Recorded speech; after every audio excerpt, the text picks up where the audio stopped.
Check me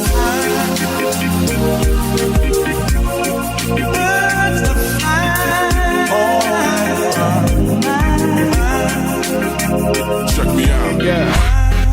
Hey there, podcast listening people. How the heck are you today, huh? Really appreciate you listening in to this show. Please do us this tiny favor before you leave today. Don't forget to subscribe, and especially do this for us. Please leave a review. It really helps with our rankings, and we love the feedback. It helps us to continue making this a great show for you.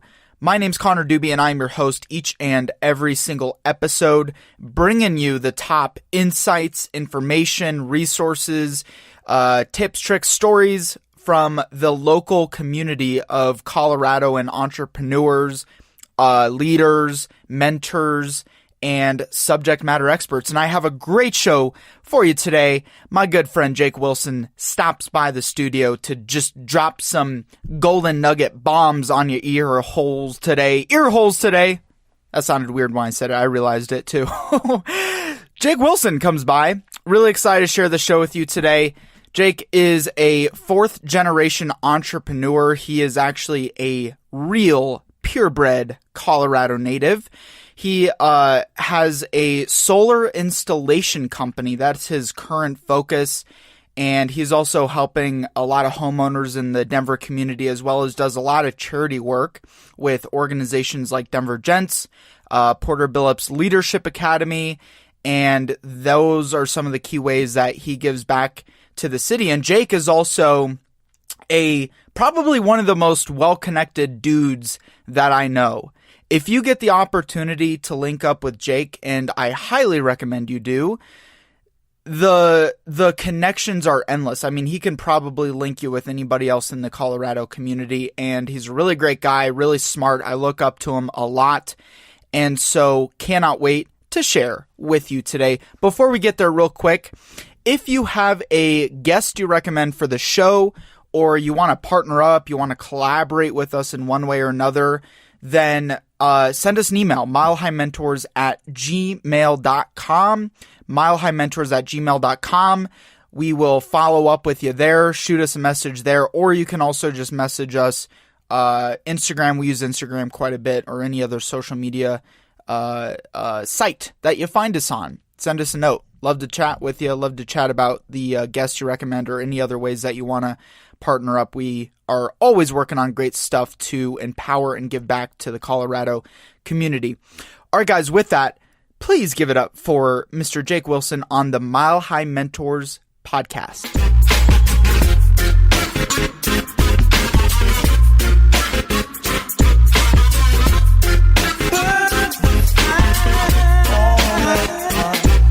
What's up, man? How's it going? Thanks for coming down. Thanks for having me, man. We've been planning this long enough. I know. I had to bring up my very own personal friend, mentor. Jake is in the building today, and we had to do this at some point in time. At some point, well, like you said, we had to have the studio for you and I, because it's no fun over video. We have to do it in person. No, absolutely not. No, this is probably going to be the loudest podcast in the human existence. Like, I'm that loud guy at any sort of event or anything, but you taught Agreed. me. You taught me. You do a pretty good job. It's deep, though. It's a deep loud. It's deep. It's a different loud. Dude, we had Jake Jabs on the podcast earlier today. That was today? That was today. That's huge. It was. Oh, great. Yeah. Then you get Jake. Yeah. Very different. Jake Jabs to Jake. Dude, I had to quadruple up on the J's today, so it only made sense. I'm just kind of disappointed, because now I'm going to follow Jake Jabs. Well, actually, make sure I'm after Jake Jabs, because I don't want to be before, because nobody's going to listen to me if I'm right before Jake Jabs. But if I'm the podcast right after, you're going to get everything. Everybody's going to be following you at that point. Duly noted. Well, you got a following yourself. Yeah, different following than you're following. You've built this up pretty well. How many businesses have you started over the years? That worked, or just that I started? Worked. Oh, God. Didn't work. I don't know. Crashed and burned. Had success. Somewhere in double digits. Really? Yeah. What was your very first business? Very first one was at school. So I went to a Jewish day school, and you started a Jewish day school? I started in Jewish day school, like first business. It's pretty much where there's this one kid whose parents made these really good pizza bagels for lunch. So I would get them from him, and then I would sell them to the other students, or I'd sell candies or lemon heads. My dad is the candy man at the shul, so all the kids would go up and get candy. So I had this huge candy stash. I'd always get a few of them in there, and I'd sell it for $0.25 or $1 for the bagel. Or if I wanted to, I'd buy an extra one myself and eat it. So I always had my lunch taken care of. That was your very first business? I would probably say that was the first business I had. And what progressed after that? Oh, God. Say the first real legitimate one that I had was after college. I was working at an architect's office, and I also was trained because I had my degrees in architecture, I was trained in doing hand renderings. When you see an empty site, what is that building going to look like? So be able to take a set of plans and visualize it and draw it all in markers, pen, color pencils to a 3D lifelike drawing as you're walking through. So I left working behind a desk at an architect's office for 9 months after I graduated and started doing that. And what did you go to school for? Architecture. Oh, you went to school for architecture. Mm-hmm. Got it. Here in the state? In Boulder. Because you're from Colorado, right? You're born and raised? Denver. Ooh, native. Actual city. A real city native. Of Denver. I always tell people, this is my city. Y'all just visiting. It really is. I mean, if any of you, part of the reason I brought you onto the show today is I think everybody in the professional realm needs to know Jake Wilson. Because, dude, you are a master networker. I talk to a lot of people, and you really are, you have an art to networking, and I have gained massive. Why do we give him the keyboard? This is dangerous. Oh, this is gonna be fun. I don't even know what this goes. I'm just pressing this buttons. Is straight danger. No.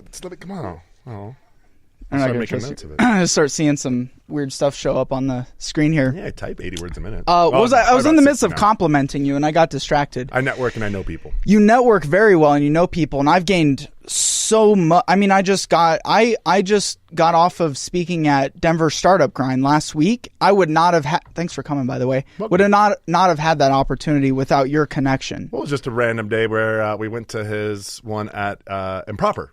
Yeah, but they had the power up, but we got there late. Sometimes that's what it's all about. You just go to the things you like to do, introduce good people to good people, and next thing you know, they're at the front of the room. Mm-hmm. Well, I mean, you have a way of understanding, hey, this person would be really great at connecting with this person, and you're very inviting to those opportunities, which I think is really awesome. You know, I'm just some schmo off the street. We know each not very long, and you've brought me into so many different opportunities that good people are good people. Oh, I realized that. Well, I guess it wasn't technically a business, but it was something I essentially ran like a business. When I was 16, I started doing flyers for concerts, raves, clubs, and started doing promoting. So technically, I kind of did that, but I didn't really do that for money. That was more where I started building up the networking, the connections, the learning experience. That was my what's the word we're looking for?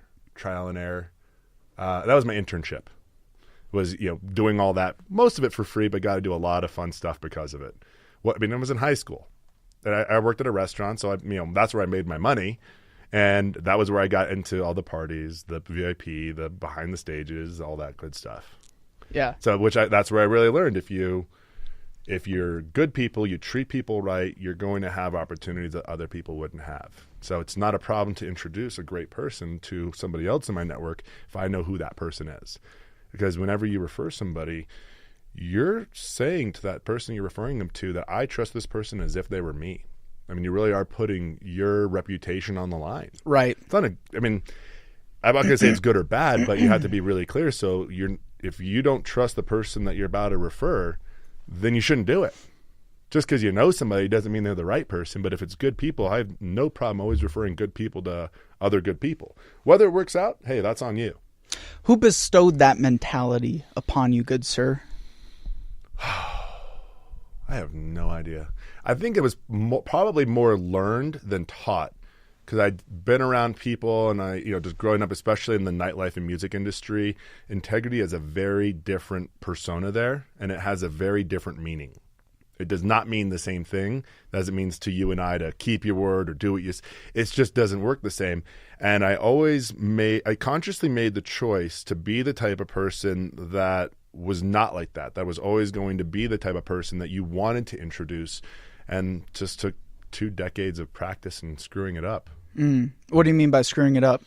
Oh, man. Well, we always make mistakes. I mean, you're going to do things where you either make a promise you don't keep, you say you're going to do something you don't, you think you can do something you can't. How do you approach it? Or you refer somebody over and they're not the right person, or you ask for something but you don't do the due diligence. I mean, it's just the mistakes that you make as you go through life of what works and doesn't work, and you're get very clear for yourself of the type of person you want other people to view you as. And then you make sure every interaction of every hour of every day that you be that type of person that you want other people to view you as. Because either you create who you are for people and you take your actions and your beings, your interactions to be a match for that, or they're going to make up what they think about you. So you get a choice. So you go out of your way to express and to make people feel, good and share your intentions. It's better than the alternative. I mean, people are always going to think something. They're always going to have their judgments, and they're always going to look at you one way, either the way that their mind and their interpretation is, or in how you enroll and create yourself to be for them. And that's what it really comes down to. But that's a choice that you have to make every hour of every day with every interaction. You can't do it sometimes and not others, because then it just doesn't work. It'll work a little bit, but you don't have the consistency where if you go across the board, do you want everybody to look at you that way? And there are some times where you want certain people to look at you certain ways in business. And I mean, for women, certain women have to be more cutthroat than men in certain industries. They have to, but they may not be that way the rest of their life. But if they don't be that way in their industry or in their role, they're not going to get the respect.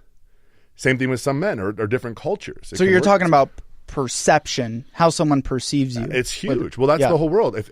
Who are you for the world? Are you who you think you are for the world, or how the world views you? Now, when you can have the world's view of you match your view of yourself for the world, that's where you can have some power. That's where you can make a difference. But it takes practice, because the world's not inherently going to view us the way we view ourselves. We have to make sure our actions, everything we do, provides that for people out there. I saw something on that the other day, which is really interesting. It's like almost nobody perceives you the way that you actually do perceive yourself. Oh, hell no. If anybody looked at me the way I looked at myself, they would jump off a building. Well, what do you mean by that?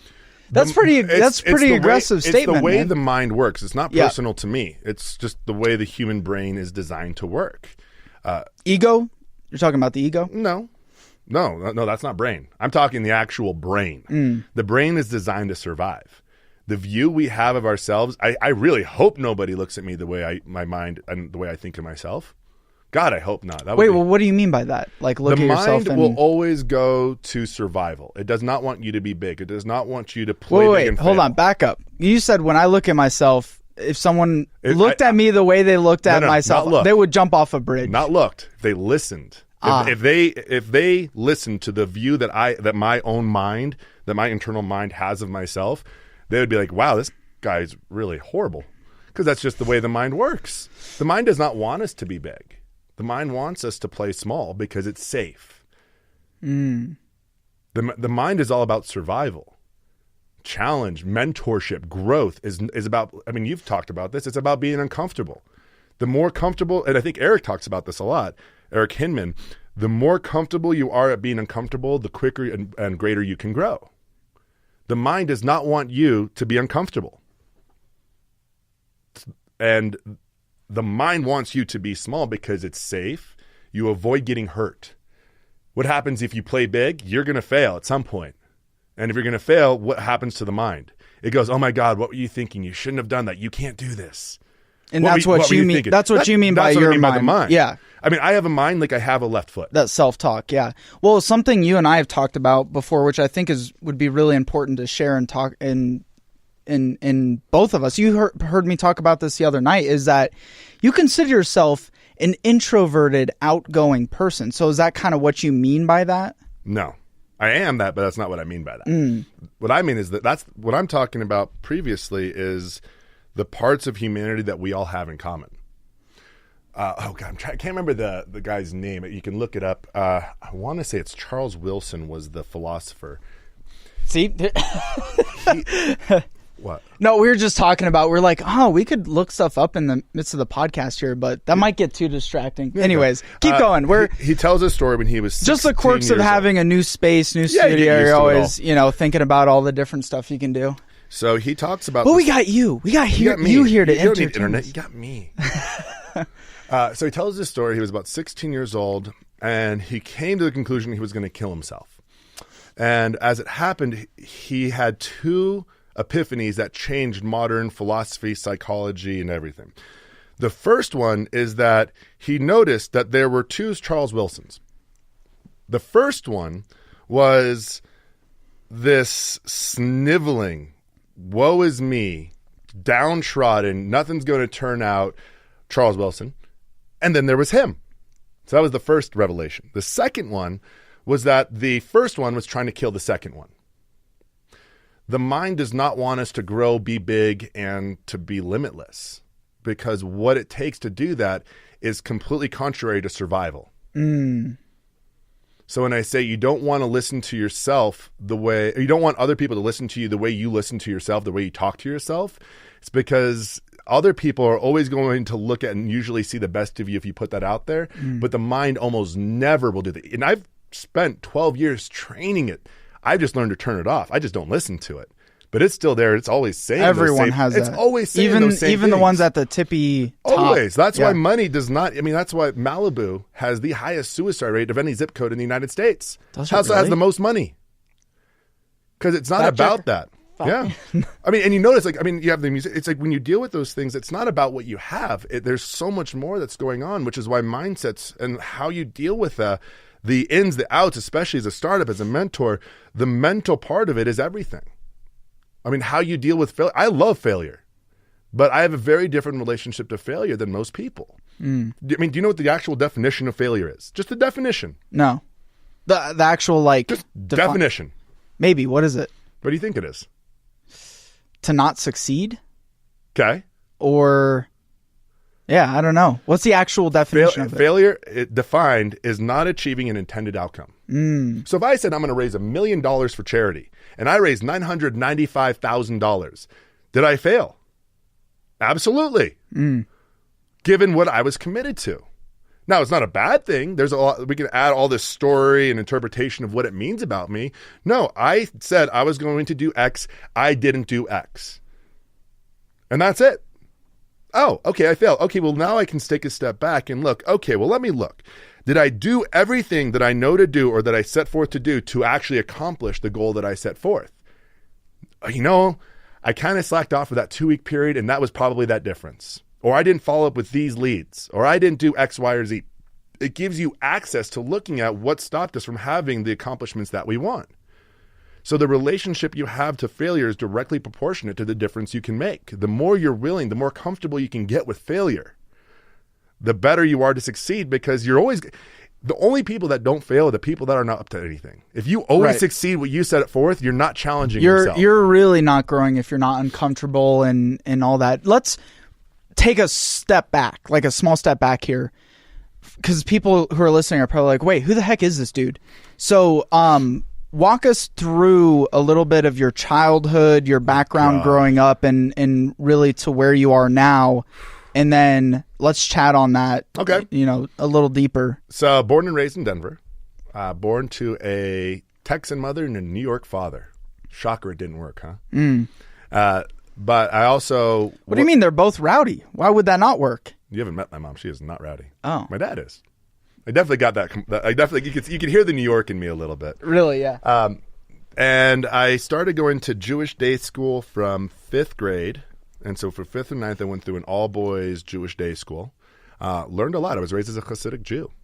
So learned a lot about who I wanted to be as a person, not from a religious standpoint, because it's very interesting going from a non-religious background, going to a completely Orthodox school, where I could read Hebrew, couldn't translate it, didn't know half the stuff they were talking about, but my English studies were great. Those were off the chart. But it was a completely different world. So that's probably where I first got really adept and skillful at being able. That was the first time I was ever in a completely new, uncomfortable environment and had to, in a lot of ways, start over, making friends, knowing people, and doing all that. And for the most part, I didn't like them. I 10 kids in my 8th grade class, something like that. There was a time, I think in 7th grade, where I just didn't like how they were treating other people. And I said, great, I just don't want to like spend my recess playing sports with you guys anymore. So I just stopped. And I did other stuff during it. And now I'm also a single child with an older sister. I have a half sister on my mom's side who's 16 years older. So in a lot of ways, I grew up as an only child. So I can handle being alone. That's where, like, again, the introverted part, I would say I probably... It's also why you're so spoiled. Jeez. I mean, I do think the world revolves around me. I mean, that is the single child syndrome. But I got okay with being by myself. I got really clear. And then because I separated myself so much because these were not the people I really wanted to be around. I mean, God, this was young. About 10 years old. Yeah. I started looking at, okay, who's the type, and this was the first time I remember having the conversation of who's the type of person that I want to be for the world. Who's the type of person that I would want to be friends with? And it was always so weird. A new kid would come in and I'd make friends with them and be good. But the quote unquote cool kids, or the ones that have been together since kindergarten, because I came in 5th grade, it was cool to make fun of the guy that didn't belong. And I always saw that. I'm like, okay, that's interesting. But I was always able to keep in perspective the future. And that's probably one of the unique skills that I had is I can appreciate the moment, but I don't live in the moment. I live in the future. Always have. Sometimes unconsciously, now a lot more consciously over the last decade, I trained that ability. Well, you say that real quick, but real quick, a lot of people who live in the future live in a state of anxiety. So is that what you mean? Is there an anxiety future behind that? No. Or that's more of like the ability to look forward. Future? Yeah, it's like, okay, well, all futures exist as a possibility. Right. There's no such thing as a future. All futures exist. And you can create any future you want, and then you can create the pathway for how to get to that future, and you go do that. So when I was young, it's like, all right, I can't wait till I'm 16. All right, then I can drive, and then I'll be free. All right, cool, that happened. And there was a level of freedom, and then, I can't wait till I'm 18, graduate high school, and then 21, I can drink. 25, I could rent a car. At some point, it runs dry. Then you have to create a future of what you want for the world, of what you want to accomplish, but it's got to be something that empowers you, something that lightens you up. To enliven. It has to enliven you. The definition of enliven is to breathe life into. Something that breathes life when you see it. And I'm also I didn't really think about this, but I'm actually a 4th generation entrepreneur. When my great-grandfather, who I'm named after, came over from Europe, they had a men's clothing store on Jamaica Avenue in Queens because that's all they had coming over. They just had the skills. Blacksmiths, goldsmiths. There's a reason why a lot of those names came in because it came from their occupations. Right. Wilson's a different story of how that name came to be, but we can say... Beach volleyball? Yeah, I wish. Before then. It was actually before then. Well, my great-grandfather came over and Savolsky was the family name. They said, let's give you a nice, good American name. How about Wilson? Oh, cool. Come to find out, not the most Jewish of names. So he goes back to the office to change the name back, and he's sitting there for 3-4 hours. And he sits next to this bench to another gentleman who was there for a similar reason, and they just start this conversation. They just wait there for hours. And at some point, 3 to 4 hours later, they got up, walked out, and say, why are we paying them to tell us what our name means? And now, a bunch of Jewish Wilsons running around, most of which on the East Coast. And here you are. And here I am. So... that was, I guess, where a lot of it started when I was in an environment with a lot of people I didn't like. I didn't respect the way they treated me or a lot of ways they treated other people. Did you feel that way a lot growing up? Well, it was a bubble. I mean, you want to talk high school, you want to talk about a bubble. My graduating class in high school had 15 kids. Really? That was the biggest in my school's history. Wait, you lived in Denver? Mm-hmm. It was a private Jewish school. Oh, that's right. So I played sports for GW. So I had There's a lot of Jewish kids in Denver. But not at that school. Huh. It was the number 1 prep school at the time. So yeah. I mean, it was a great education. So you're in a total college bubble. Was easy after that. I mean, in all seriousness, it was like, it really was. I mean, so it definitely prepared me for that. But socially, I had to find so many things outside of school because those were not the people I wanted to associate with. It's like forced association. It's like, well, I don't have a choice, but if you go to a public school and you have a few hundred kids in your class, it's a lot easier. When you have 15, you don't really have much of a choice. So, I mean, I always played sports. So I played sports for a local high school. So I got to know some people there. I was in the music scene. So that's where I met most of the people. And then also I worked at the Rialto Cafe downtown. That was my first job. And so I had met friends there who are still friends to this day. So do you feel that having that tight-knit environment... I didn't even finish my question. Well, you already knew what I was going to say. Your tight-knit environment made you into that very outgoing person Very that you much. are today. Yeah. I could see that. I mean, it forced me to choose who I wanted to associate with. And that's really what it came down to. It's like, well, I also learned how to be cordial in places where I didn't want to be. So it's like I could always be friendly. But if I'm going to choose who I'm going to call to go hang out with, yeah, no, not them.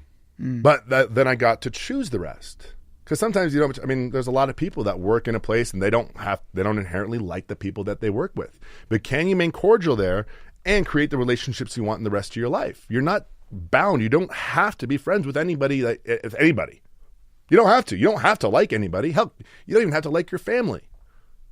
You truly do not have to associate with your family if you don't want to. I didn't talk to my dad for 6 years. I mean, we're extremely close now. Didn't say a word to him for 6 years. And I had no problems. And as far as I knew, we were done. And a close family friend passed away and we reconnected and we moved past all of it. But if somebody's not forwarding your life, I don't care who they are, just family, friends, especially a relationship. I mean, it's supposed to be the type of thing where you're supposed to have the people around you that make and bring out the best of you. And so when we look at the networking or what I've done now, yes, there's a lot of people I know, many acquaintances, many friends. I don't necessarily put it on a certain level of like best friend or this. Good people I associate with, and some people I hang out for these things. Some people I do business with. Some people I go to football games with. Some people I go to concerts with. You have the friends. And one of the best phrases I was told, and Clint, reason, season, or lifetime. And you don't know in the moment what that friendship is. Is it are you just friends for a reason? Like you go to school together, you go to work together. We've talked about this before, right? Yeah, I love this. Or you should we expand a little bit more on what that means? Every friendship we have is a reason, season, or lifetime, and you don't know in the moment. And that's the cool part about it. Is there a reason that you guys hang out with? Is it I only hang out with these people during football season because we watch football games together. Oh, there's a reason that I'm friends with this person because we're neighbors. Or because they were in a relationship with this other person who I happen to know. And they broke up, so I don't ever see that person again. Or they moved away, I don't see that person again. I mean, look at your friends in high school.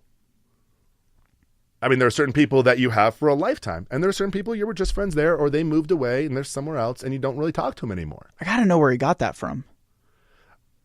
I can't remember if he said it was a book.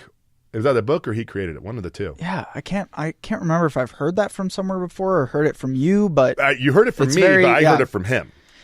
Understanding that, I think really, and I'm glad you brought that up. I think people hearing that and understanding that brings a whole another level of perspective to your relationships. Because all your relationships don't have to be everyone thinks a friendship or relationship has to be that friendship that like, deep friendship, or Besties you can't just you can't just have like a seasonal relationship, business relationship. Appreciate the moment. People get very is. Emotionally attached to an end result with other people. Not just people, everything. It's great that you said that, because the attachment's one of the most detrimental things to success. Attachment's one of the attachment. 100%. It keeps you from success. If you're attached to a result, it can only look that one particular way, or else it's a failure, and not the good kind of failure. However, the other way to look at it is from a place of commitment. If you're committed to an outcome, you're going to stand wherever you need to stand. You're going to be whoever you need to be. You're going to say whatever you need to say because you're committed to it. You can be committed to an outcome long after it happened and continue it going. But an attachment has to look a particular way, and if it's not that, it doesn't work. But if and that's where I talk a lot about that future. You get committed to a future, but not attached to it. I'm committed to growing this, so I'm going to look and be whoever I need to be and figure out what I need to do, or who I need to hire, or how I need to be with this person. For if I'm building this sales team, how do I need to interact with this person than that person? If I'm committed to that person's success, I'm going to be whoever I need to be, and I'll be able to see whatever needs to happen for that person to succeed. But if I'm attached to this person's success looking this one particular way, they don't have an opportunity to grow, and the likelihood of it happening drops drastically. So the commitment to that future that we were talking about, that's the key. If you're living into the future, it's not like it has to be, but it's you get that future to be. If that future matters to you, what are you going to do to make sure that it happens? Who do you need to bring on? What do you need to do? what are the missing pieces? And if you're looking from there, you'll see it. But if you're looking from it has to look this way, you're not open to being able to see something as it is because you're so tunnel visioned. You can only see the small perspective because it can only look that one way. Far too many people I talk to are just way too much in the past. Right. And so it's good that you talk about the future but the future in a certain way, because you can also be too much in the future and live in a state of anxiety, right? You're depressed. You're living in the past. You're anxious. So that's not. I can guarantee that's not the future. If they're looking at the future and they feel anxiety, has nothing to do with the future. The only reason why is because the future looks like some variation of the past. The past is no longer in their past. The past is out there in their future, limiting, shaping what they think is possible in the future, and that's why they have anxiety because they don't think it can be any way other than how it was in the past. That's where anxiety comes. If they're truly living in the future, limitless, free, and any possibility can be, that's where power is. That's where there's no anxiety there. That's excitement. That's enlivening. It's like, oh, that's how I'm going to get there.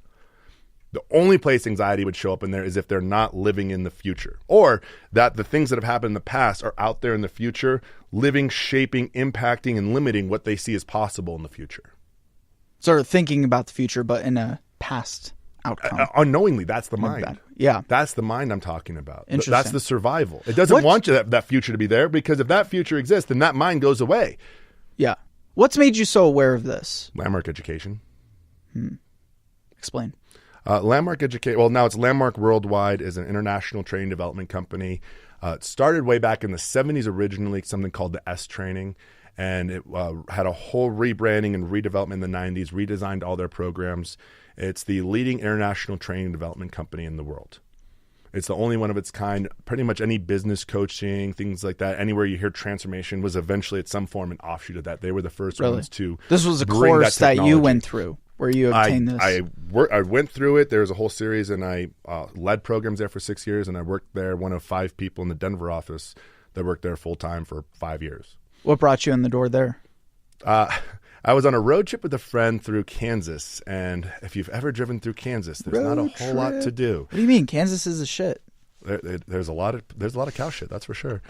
And we started just talking life, all this, and I started saying these, and like, yeah, it all seems exactly like how I feel in a lot of ways. And he started listing off all these friends that we have that had done the course that I'd never heard about. I'm like, well, these are the first people in my life that I've truly felt connected and want to be a part of as a community and a group. So there must be something there. And if there's a whole company that's designed around these types of philosophies that I've already felt, I'm curious what I can learn from it. I was 23. I did it. And 5 months later, I was one of the few people that was actually working there and trained to lead people to lead those programs. So pretty much 70 hours a week for 5 years straight, never missing a day of work. You learn a lot of skills and a lot of application. And that's where I learned how to build teams, how to manage people, how to bring out the most from an individual, but having it be them that does it. Because you can never make somebody do something that they don't want to do, but how can you empower somebody so that they can see it and then take action on it for themselves? So your intention with sales, your businesses around sales were not originated with your architecture and your college education. You weren't planning on being in sales by any means at that point. No. Interesting. Now it's a big passion of yours. I think everything is sales. I mean, if you really look at it, sales is not my passion. Developing people, having people get their greatness, having people accomplish the things that they never saw possible, that's my passion. Sales is just an avenue and an access for people to tap into and practice and get really facile at it. You can do it in a much shorter period of time because you have to facile? Facile. Never heard that before. You never heard the word facile? No. Like getting skillful with it. No, I've never heard that word before. I'm going to use it all the time now. F-A-C-I-L-E. Oh, all right. Great word. Thank you for that, sir. I'm going to write that down. Go for it. It allows people to deal with themselves at a much higher level that causes that growth in a shorter period of time. That's why I love what sales makes available. But sales is just an avenue. I mean, I can do it with anybody. I mean, that's where I learned at Landmark. My job was to pretty much fill teams with people who their job was to get value out of their time assisting and to help manage the courses and the people's participations in courses. Now, all they did, they gave up their time, and I had to make sure that they got value that they were able to apply to the rest of their lives.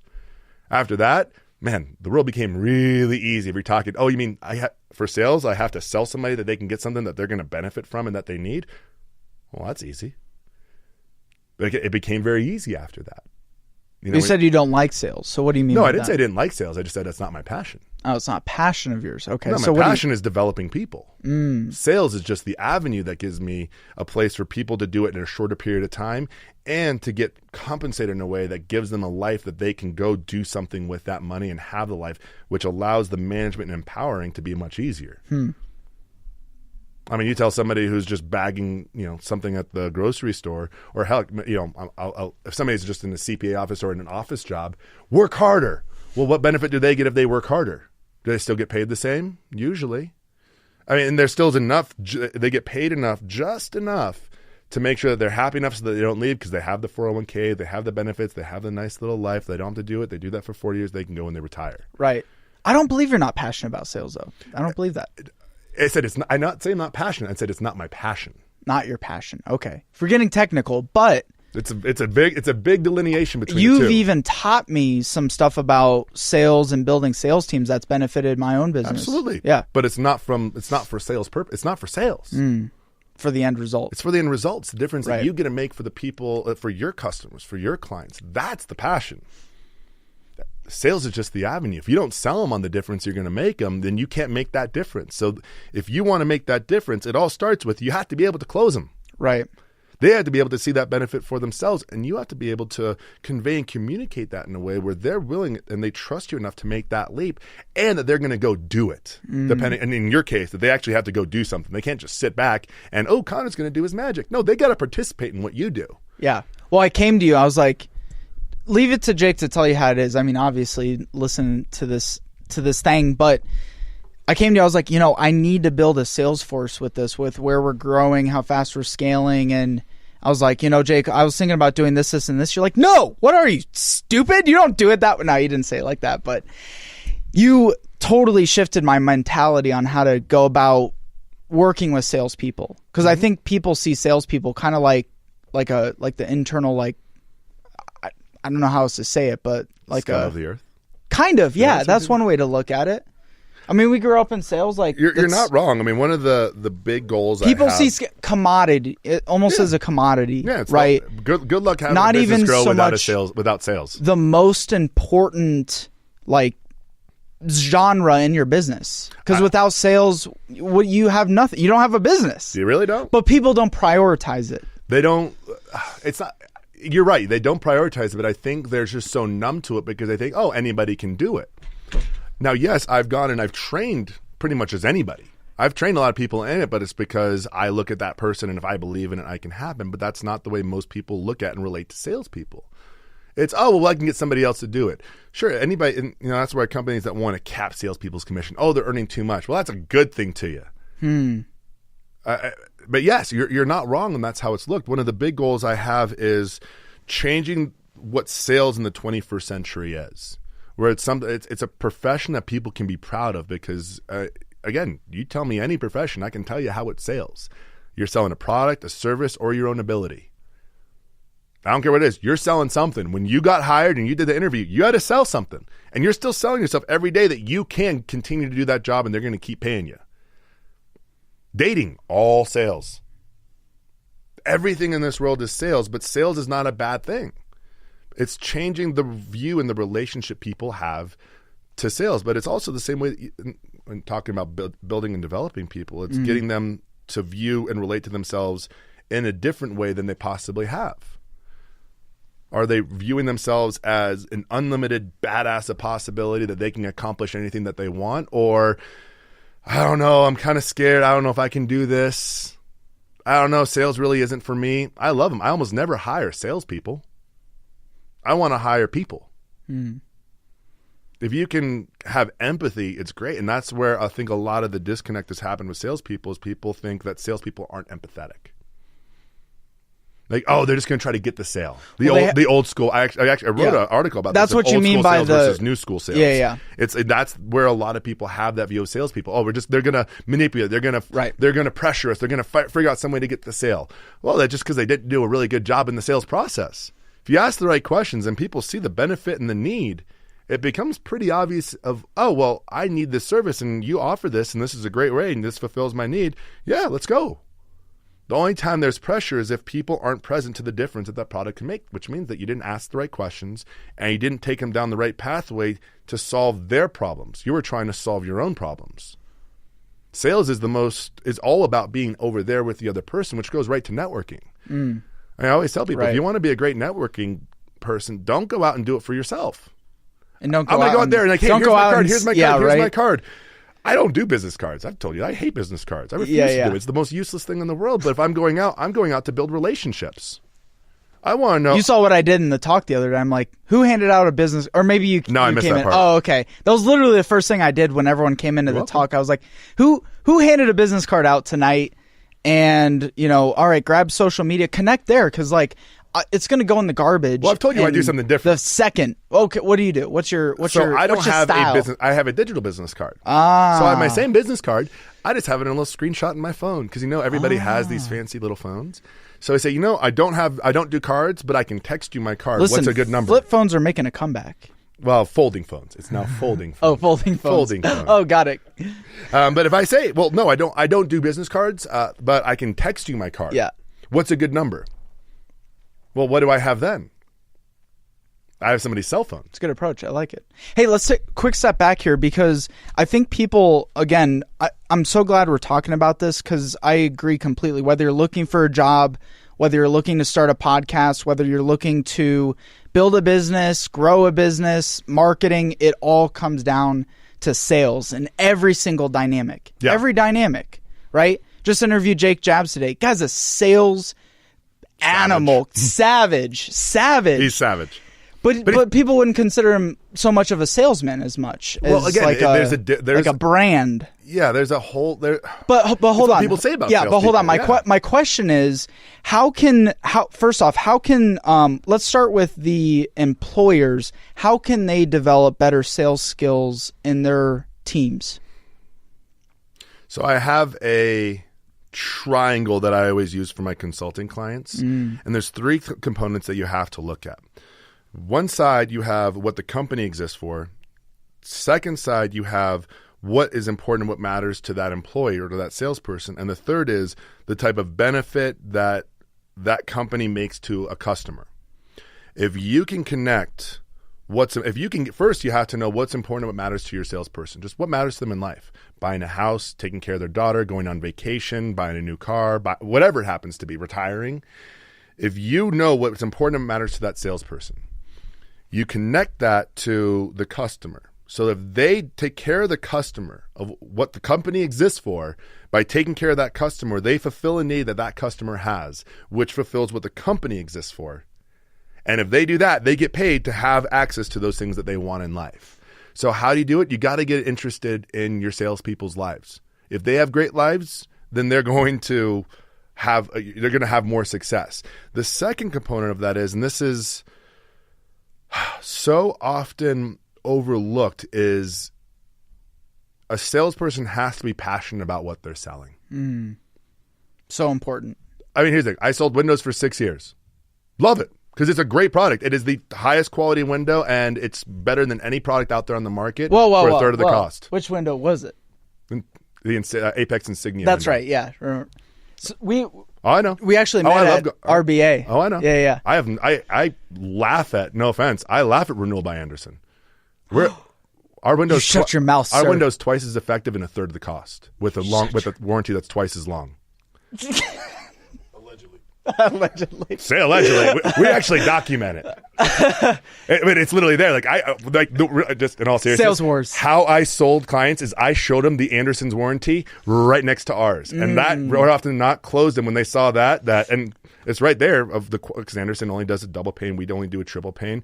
There's just nothing that Anderson had that made it easier, so it became really easy. But also, when you're a third of the price, it makes a difference. So it wasn't the window. But listen, you had to do the triple pane because with the dang triple pane window, the glass isn't supportive enough. That's why I need three panes. Yeah, that's also not true. That's why I need 3 panes in the thing. Also not true. You get condensation in one. I'm just messing. But that's the so whole idea fun, behind it wasn't the Wait, window. hold on real quick. Did you do the door-to-door thing? Did you do kind of? But it was a different one that they have a different business model. But the thing that's really unique about it wasn't I'm not like, oh, I love windows. No, it was the difference it made to a homeowner. Like, great, you want to go do this for your home. If you do, I mean, literally, I would price compare the other companies around and say, great, if you want to do these windows with so-and-so, it's going to be $50,000 if you go with Anderson. And I'd pull up a quote from a neighbor right down the street because we have those quotes where I'd show, here's what it's going to be. Here's Pella. Here's what they're going to be. Here's where we're going to be. And when we're going to literally be more than half off, they could actually do a project that they never thought possible. So it wasn't about the window.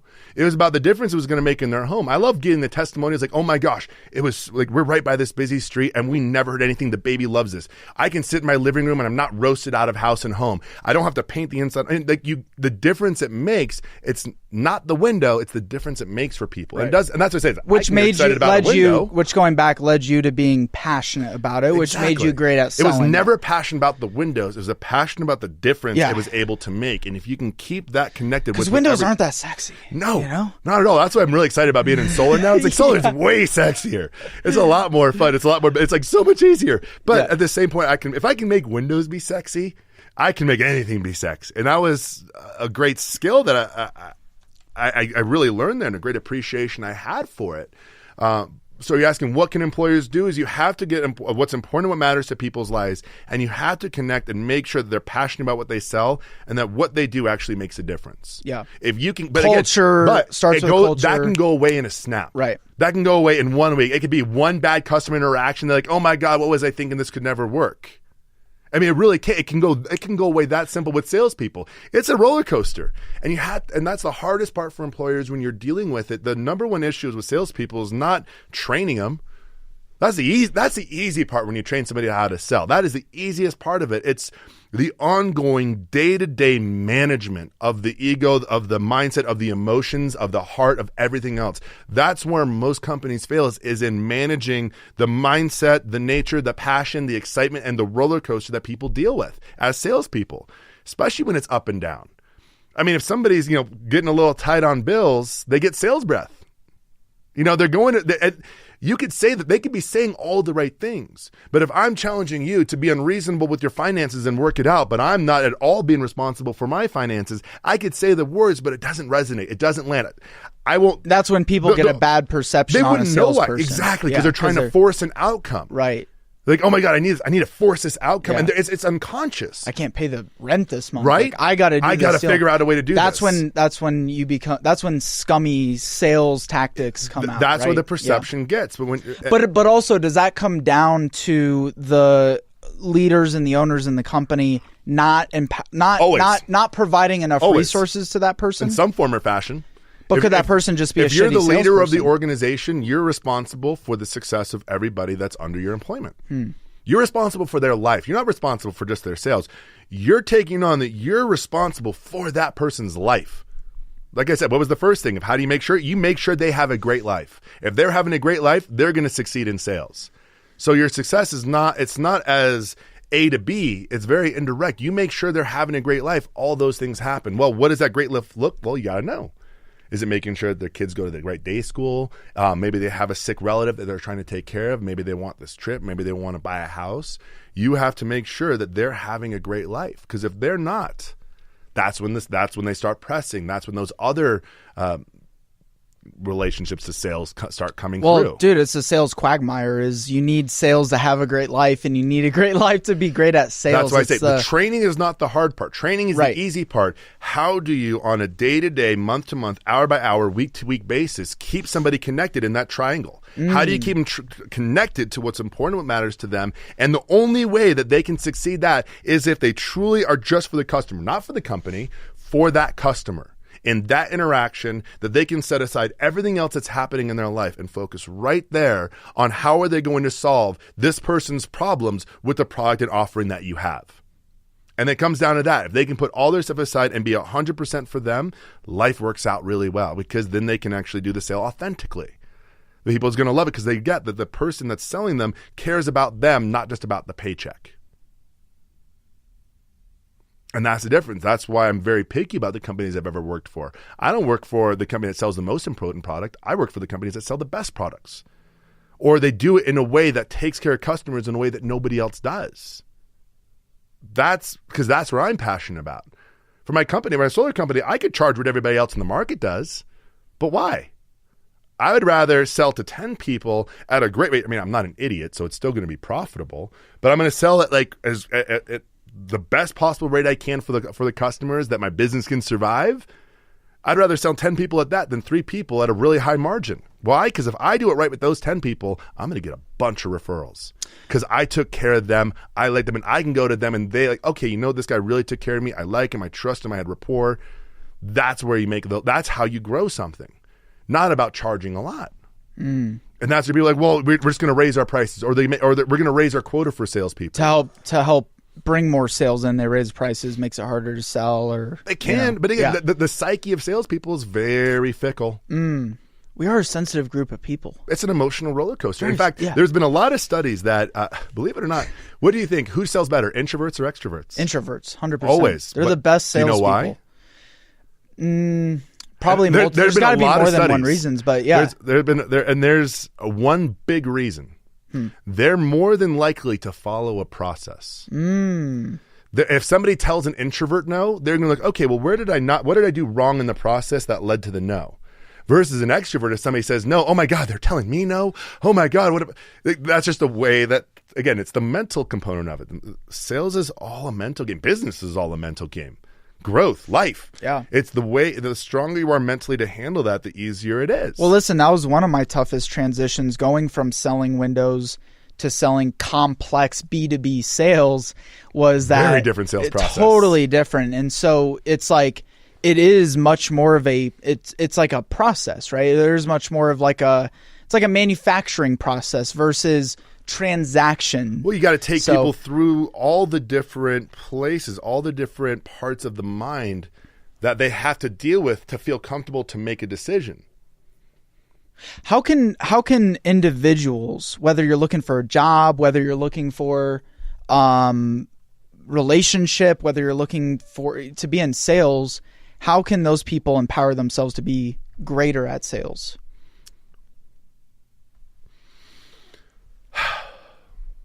I mean, there's a lot of ways if you're trying to do it by yourself, most of which won't work. Nobody ever accomplishes much by themselves. I can't think of anything that I've ever accomplished by myself, and I've never really heard anything from anybody else where they've ever accomplished something by themselves. There are books out there.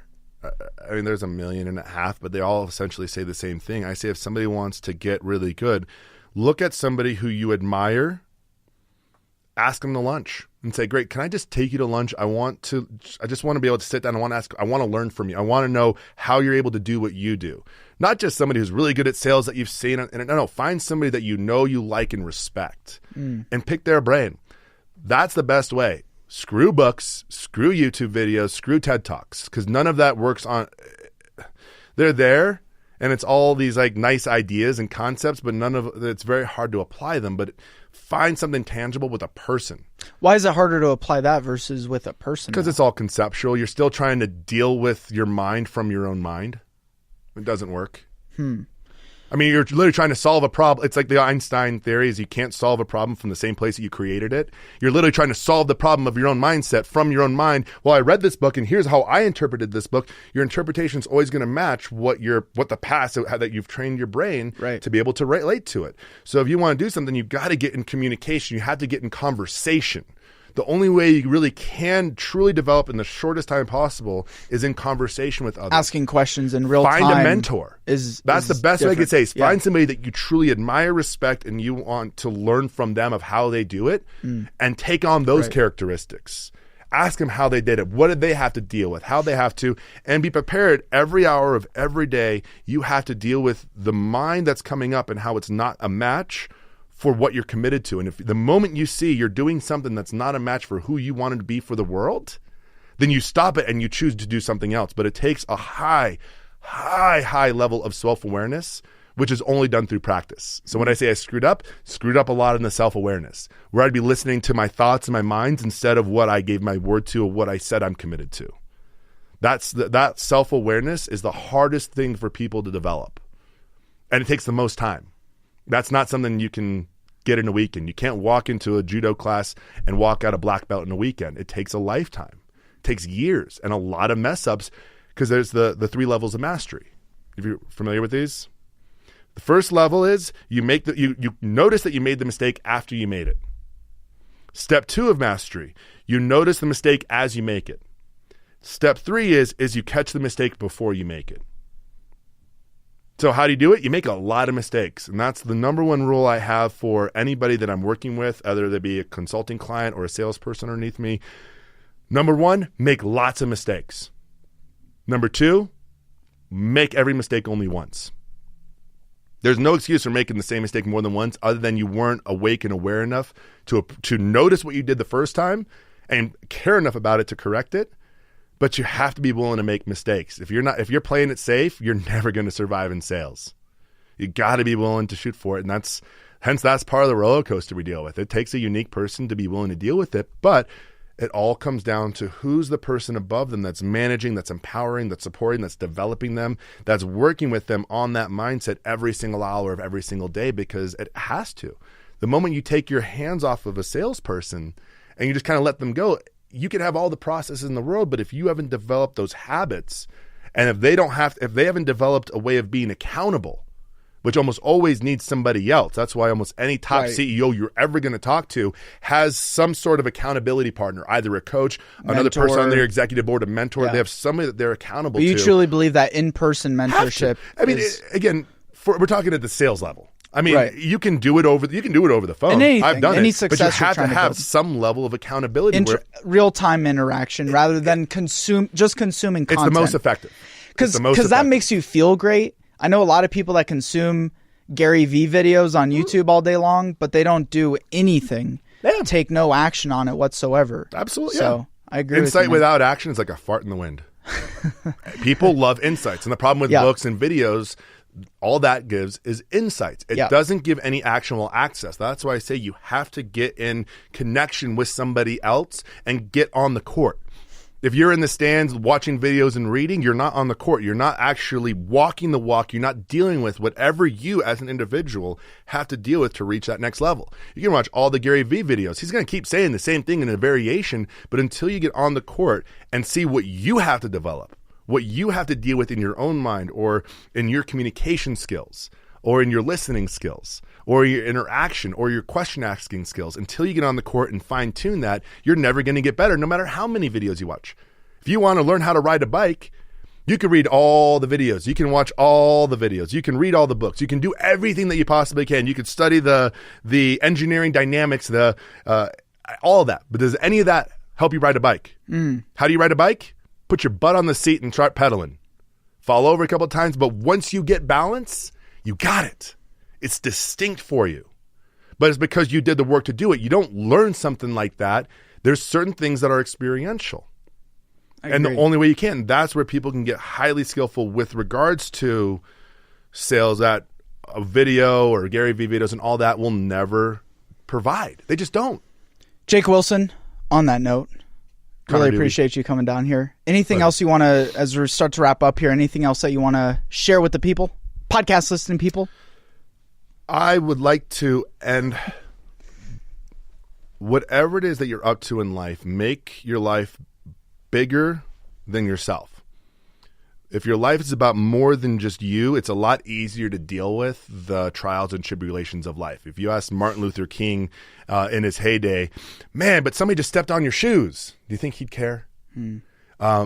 You're able to deal with more in life the bigger the game that you're up to. So my challenge to everybody is figure out what the game is that you're up to and ask, is that game big enough? How can people get in contact with you?